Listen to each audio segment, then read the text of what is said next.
ZEE5 ಇರುವಾಗ ನೀವು ನಿಮ್ಮ ನೆಚ್ಚಿನ ಶೋಗಳನ್ನ ಎಂದಿಗೂ ಮಿಸ್ ಮಾಡಿಕೊಳ್ಳುವುದಿಲ್ಲ. ಅದು ಸಂಪೂರ್ಣ ಉಚಿತವಾಗಿ.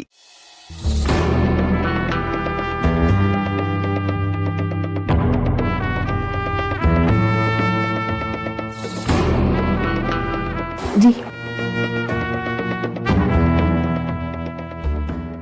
Thank you.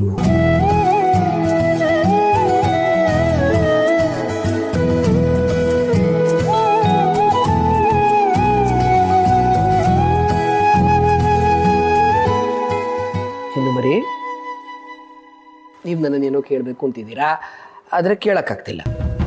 ಯಾಕೆ? ನಿಮ್ಗೆ ನನ್ನ ಕಂಡ್ರೆ ಭಯನಾ? ಅದೇ ಮತ್ತೆ ಮಗುವಿನ ಮುಗ್ಧ ಮನಸ್ಸಿನ ಥರ ಇರೋ ನಿಮ್ಮ ಮುಖ ನೋಡಿದ್ರೆ ಮುದ್ದು ಮಾಡಬೇಕು ಅನ್ಸುತ್ತೆ ಹೊರತು ಭಯ ಎಲ್ಲ ಆಗಲ್ಲಪ್ಪ. ಎಲ್ಲಿ ಸ್ವಲ್ಪ ಮುದ್ದು ಮಾಡಿ ನೋಡೋಣ. ಅದೆಲ್ಲ ಇವಾಗ ಫಸ್ಟು ನಾನು ಹೇಳೋದು ಕೇಳಿ, ಆಮೇಲೆ ಎಷ್ಟು ಬೇಕಿದ್ರೂ ಮುದ್ದು ಮಾಡ್ತೀನಿ. ಸರಿ ಸರಿ, ಬೇಗ ಹೇಳಿ ಮತ್ತೆ. ಅದು ಇವತ್ತು ನಮ್ಮೂರಿಗೆ ಹೋಗೋಣ. ಊರಿಗ? ಯಾಕೆ? ಅದು ಅಣ್ಣನ ಮದುವೆ ಆಯ್ತಲ್ವಾ, ಅದಕ್ಕೇನು ಮನೆಗೆ ಬಂದಿದ್ದಾರೆ. ಒಂದ್ಸತಿ ಹೋಗಿ ಅವ್ರನ್ನ ನೋಡಿಕೊಂಡು ವಿಶ್ ಮಾಡಿ ಬರೋಣ ಅಂತ. ಪ್ಲೀಸ್ ರೀ. ಜಾನ್ವಿಯವರೇ, ಹೀಗೆ ಸಡನ್ನಾಗಿ ಹೇಳಿದ್ರೆ ಹೇಗೆ? ಸ್ವಲ್ಪ ಮುಂಚಿತವಾಗಿ ಹೇಳಬೇಕಲ್ವಾ? ನನಗೆ ಆಗಲೇ ಸುಮಾರು ಮೀಟಿಂಗ್ಸ್ ಇವೆ, ಆಗಲ್ಲ. ಪ್ಲೀಸ್ ರೀ, ಏನಾದರೂ ಮಾಡಿ. ನೀವೇ ಹೇಳಿದ್ರಿ ಅಲ್ವಾ ಹೊರಗಡೆ ಎಲ್ಲಾದರೂ ಹೋಗಿ ಬರೋಣ ಅಂತ. ನೋಡಿ, ಇವಾಗ ಅಲ್ಲಿಗೆ ಹೋದರೆ ಹೊರಗಡೆ ಹೋದಾಗೂ ಆಗುತ್ತೆ, ಅವ್ರನ್ನ ನೋಡ್ಕೊಂಡು ಬಂದ ಹಾಗೂ ಆಗುತ್ತೆ. ನಾವೇ ಅಲ್ಲಿಗೆ ಹೋಗಿ ವಿಶ್ ಮಾಡಿದ್ರೆ ಅಣ್ಣ ತುಂಬ ಖುಷಿ ಪಡ್ತಾನೆ. ಸಾರಿ ಜಾನ್ವಿಯವರೇ, ನಾನು ಫ್ರೀ ಆಗಿದ್ದೀನಿ ಬನ್ನಿ ಹೋಗೋಣ ಅಂತ ಕೇಳಿದಾಗ ನೀವಿಲ್ಲ ಅಂತ ಹೇಳಿದ್ರಿ. ಈಗ ಸಡನ್ನಾಗಿ ಬನ್ನಿ ಅಂದರೆ ಹೇಗಾಗುತ್ತೆ? ಒಂದು ಕೆಲಸ ಮಾಡಿ, ಸದ್ಯಕ್ಕೆ ನೀವು ಅವ್ರಿಗೆ ಫೋನ್ ಮಾಡಿ ವಿಶ್ ಮಾಡಿ, ನಾನು ಫ್ರೀ ಮಾಡ್ಕೊತೀನಿ, ಆಮೇಲೆ ಹೋಗೋಣ. ಓಕೆ? ಅಲ್ಲ ರೀ, ಫೋನ್ ಮಾಡಿ ವಿಶ್ ಮಾಡೋದಕ್ಕೂ ಡೈರೆಕ್ಟಾಗಿ ಅಲ್ಲೇ ಹೋಗಿ ವಿಶ್ ಮಾಡೋದಕ್ಕೂ ವ್ಯತ್ಯಾಸ ಇಲ್ವಾ? ಪ್ಲೀಸ್ ಅರ್ಥ ಮಾಡ್ಕೊಳ್ಳಿರಿ. ಜಾನ್ವಿಯವರೇ, ಅರ್ಥ ಮಾಡ್ಕೋಬೇಕಾಗಿರೋದು ನೀವು, ನಾನಲ್ಲ. ಇಷ್ಟು ದಿವಸ ನೀವು ಹೇಳೋದಕ್ಕೆಲ್ಲ ನಾನು ಹೂ ಅಂದಿದ್ದೀನಿ ತಾನೆ, ಒಂದಕ್ಕಾದ್ರೂ ಇಲ್ಲ ಅಂದಿದ್ದೀನ? ಇವಾಗ ಆಗಲ್ಲ ಅಂತ ಹೇಳ್ತಾ ಇದ್ದೀನಿ ಅಂದರೆ ಅದ್ರ ಹಿಂದೆ ಒಂದು ಅರ್ಥ ಇರುತ್ತೆ. ದಯವಿಟ್ಟು ಅರ್ಥ ಮಾಡ್ಕೊಳ್ಳಿ. ಸಾರಿ.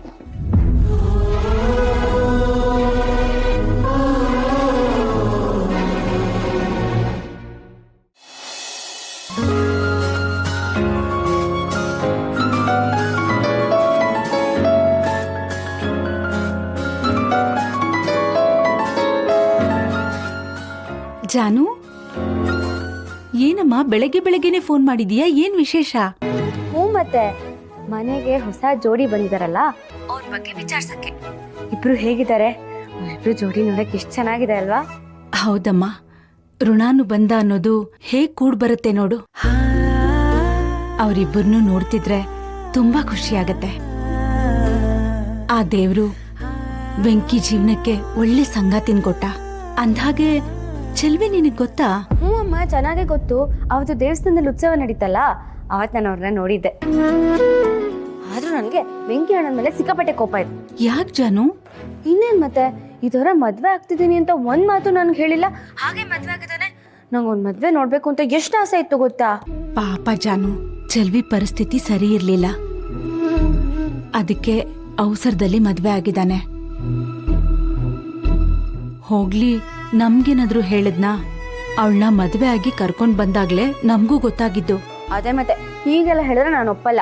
ನನ್ನ ಮನೆಗೆ ಬರ್ತೀನಲ್ಲ, ಅವಾಗ ಸರಿಯಾಗಿ ವಿಚಾರಿಸ್ಕೋತೀನಿ. ಅಂದಾಗೆ ಅಮ್ಮ, ನಿಮ್ಗೆ ಇನ್ಮೇಲೆ ಸ್ವಲ್ಪ ಕೆಲ್ಸದ ಹೊರೆ ಕಮ್ಮಿ ಆಗುತ್ತಲ್ವಾ? ಯಾರ್ ಬಂದ್ರು ನಮ್ ಕೆಲ್ಸ ನಾವ್ ಮಾಡ್ಲೇಬೇಕಲ್ವಮ್ಮ. ಇನ್ನು ಅವಳು ಈ ಮನೆಗ್ ಹೊಂದ್ಕೋಬೇಕು, ಅವಳಿಗೆ ನಾವು ಸ್ವಲ್ಪ ಕಾಲಾವಕಾಶ ಕೊಡ್ಬೇಕಲ್ವಮ್ಮ. ನಿನ್ ಜೊತೆ ಹೊಂದ್ಕೊಳ್ಳೋದು ಏನಷ್ಟು ಕಷ್ಟ ಆಗಲ್ಲ ಬಿಡು. ಯಾಕೆಂದ್ರೆ ನೀನು ಅತ್ತೆ ಆಗಲ್ಲ, ತಾಯಿಯಾಗಿ ಪ್ರೀತಿ ಮಾಡ್ತೀಯ. ಅಂದ್ಮೇಲೆ ಯಾರ ಕಷ್ಟ ಆಗುತ್ತೆ, ಈಸಿಯಾಗಿ ಹೊಂದ್ಕೋತಾರೆ. ಇದ್ರಲ್ಲಿ ನನ್ನನ್ ಹೊಗಳೋದೇನಿದೆ ಜಾನು? ನಾನು ಒಂದ್ ಮನೆಗೆ ಸೊಸೆಯಾಗಿ ಬಂದವಳಲ್ವಾ, ನನ್ಗೂ ಎಲ್ಲ ಅರ್ಥ ಆಗತ್ತೆ. ಅಂದ್ಹಾಗೆ ಇವತ್ತು ಏನ್ ತಿಂಡಿ ಮಾಡಿದ್ಯಾ? ದೋಸೆ ಮಾಡಿದ್ದೀನಿ ಜಾನು, ಜೊತೆಗೆ ಸಾಗು ಮತ್ತೆ ಚಟ್ನಿ. ಅಯ್ಯೋ, ಇದೇನಮ್ಮ ಇದು? ಮನೆಗೆ ನವ ದಂಪತಿಗಳಿದ್ದಾರೆ, ಹೊಸ ಸೊಸೆ ಬಂದಿದ್ದಾಳೆ. ನೀನ್ ನೋಡಿದ್ರೆ ಬರೀ ಮಾಮೂಲಿ ದೋಸೆ ಮಾಡಿದ್ನಿ ಅಂತಿದ್ಯಲ್ಲ, ಏನಾದ್ರೂ ಸ್ವೀಟ್ ಮಾಡ್ಬೇಕಿತ್ತು ತಾನೇ? ಅದನ್ನು ಮಾಡಿದೀನಿ ಜಾನು, ನಿನಗೆಷ್ಟು ಕಾಳಜಿ ಇದೆಯೋ ನಮಗೂ ಅಷ್ಟೇ ಕಾಳಜಿ ಇದೆ. ಹೌದಾ? ಹಾಗಿದ್ರೆ ಏನೇನ್ ಮಾಡಿದೆ ಅಂತ ನನಗೆ ತೋರಿಸು, ವಿಡಿಯೋ ಕಾಲ್ ಮಾಡು. ಒಂದ್ ನಿಮಿಷ ಇರು. ನಿಮ್ಮ ಅಪ್ಪನ ಫೋನ್ ತಗೊಂಡು ಬಂದು ವಿಡಿಯೋ ಕಾಲ್ ಮಾಡ್ತೀನಿ. ಹಾಂ.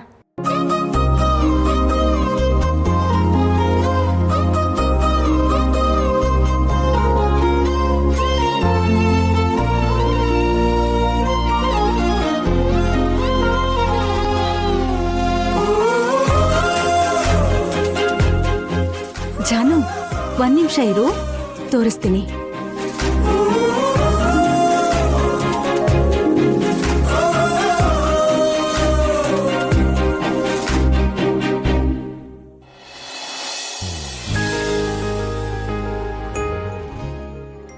ಕೇಸರಿ ಬಾತ್ ಮಾಡಿದ್ದೀನಿ.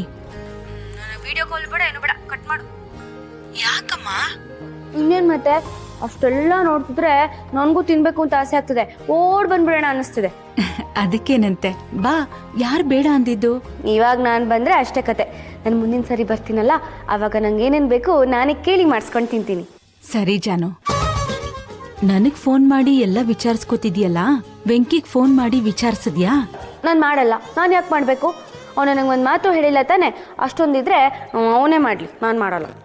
ಸರಿ ಸರಿ, ನಾನೇ ಅವನಿಗೆ ಫೋನ್ ಮಾಡೋದಕ್ಕೆ ಹೇಳ್ತೀನಿ ಬಿಡು. ಬೇಡ ಬೇಡ ಬೇಡ, ನೀನೇನು ಹೇಳ್ಬೇಡ. ತಂಗಿ ಅನ್ನೋ ಪ್ರೀತಿ ಇದ್ರೆ ಅವನೇ ಮಾಡ್ತಾನೆ, ನೀನೇನು ಹೇಳ್ಬೇಡ. ಅವನಿಗೆ ನಿನ್ ಮೇಲೆ ಪ್ರೀತಿ ಇಲ್ವಾ? ಏನೋ ಗಡಿ ಬಿಡಿಲ್ ಮಾಡ್ತಿರ್ತಾನೆ. ಅವನಿಗೆ ಫೋನ್ ಮಾಡ್ತಾ ನೋಡು. ಮಾಡಲಿ ಮಾಡಲಿ, ಅವಾಗ ನಾನೇ ವಿಚಾರಿಸ್ಕೊತೀನಿ. ಸರಿ, ನಿನಗೆ ಆಮೇಲೆ ಫೋನ್ ಮಾಡ್ತೀನಮ್ಮ, ಬಾಯ್. ಒಳ್ಳೆ ಹುಡುಗಿ, ಅಣ್ಣನ ಮೇಲಿನ ಪ್ರೀತಿಯಿಂದ ಹೀಗಾಡ್ತಿದ್ದಾಳೆ. ರೀ ವೆಂಕಿ,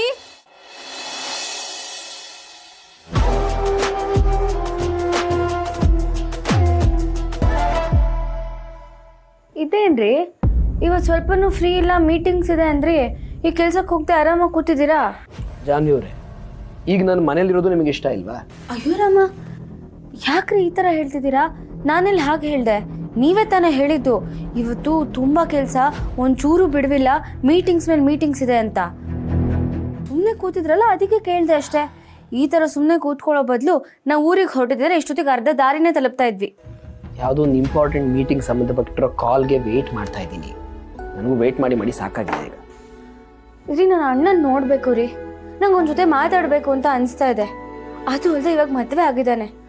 ಅವನ ಖುಷಿನ ನಾನು ಅಲ್ಲೇ ಅವನ ಜೊತೆ ಇದ್ದು ನೋಡಬೇಕು ಅಂತ ನಂಗೆ ಅನಿಸ್ತಾ ಇದೆ ರೀ. ಅವ್ರ ಚಿಂತೆ ಬಿಟ್ಟು ನನ್ನ ಜೊತೆ ಖುಷಿಯಾಗಿರಲಿ ಅಂತ ನಾನು ಇಷ್ಟೆಲ್ಲ ಮಾಡ್ತಿದ್ರೆ ಇವ್ರು ಮಾತ್ರ ಅವ್ರ ಬಗ್ಗೆನೇ ಯೋಚನೆ ಮಾಡ್ತಾ ಇರ್ತಾರೆ ನೋಡಿ. ಅದಕ್ಕೆ ನಾನು ಅವಾಗಲೇ ಹೇಳಿದ್ದು, ಒಂದು ಫೋನ್ ಮಾಡಿ ಅಂತ, ವಿಡಿಯೋ ಕಾಲ್ ಮಾಡಿ. ಇಲ್ಲ ರೀ, ಅವ್ರು ಹೊಸದಾಗಿ ಮದುವೆ ಆಗಿರೋದು. ನಾನು ಫೋನ್ ಮಾಡಿ ನಂಗೆ ಡಿಸ್ಟರ್ಬ್ ಮಾಡೋಕ್ಕೆಲ್ಲ ಇಷ್ಟ ಇಲ್ಲ. ಏನು ಗೊತ್ತಾ, ನನ್ನ ಹತ್ರ ಒಂದು ಐಡಿಯಾ ಇದೆ.